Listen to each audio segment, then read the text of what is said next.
Hi, my name's Imani, and this is my discussion board 7. So, when reading the case study, my first reaction is that I would want to understand why the student is repeatedly asking to leave class rather than assuming the behavior is intentionally intentional misbehavior or to be intentionally honoring.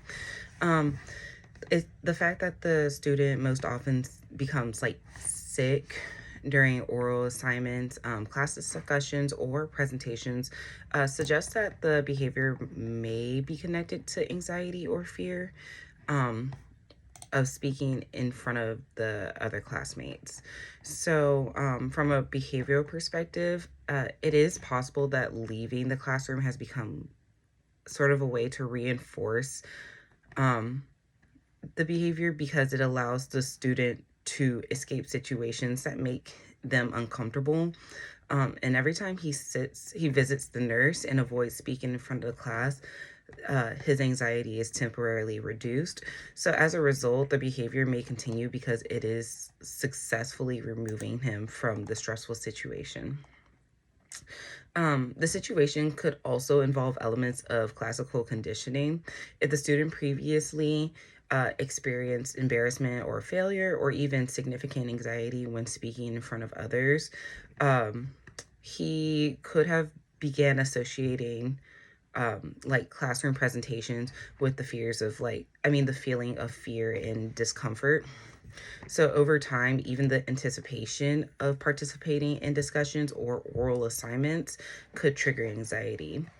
According to Kearney and Albano, 2004, avoidance behaviors often serve specific functions, including escaping situations that create negative emotions or stress. So rather than immediately punishing the student for leaving class, I think I would work to identify the function of the behavior and try to gradually help him develop confidence in the situation.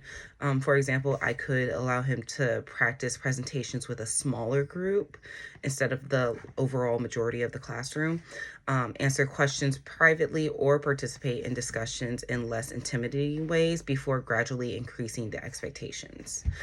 Um, to support more positive behaviors, I would probably focus on reinforcement rather than punishment.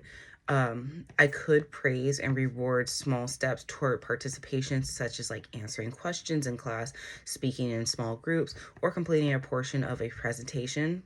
So breaking it up. And then positive reinforcement also encourages desired behaviors while helping the student build confidence. Punishment alone would likely be ineffective because it wouldn't address the underlying anxiety causing the behavior. So instead, I would work with the student, the family, and counselor, and probably any other support staff that we have to develop strategies to help him manage anxiety while still being able to participate in learning activities. Because the ultimate goal would be to help the student develop healthier coping skills and gradually become more comfortable engaging in classroom discussions and presentations.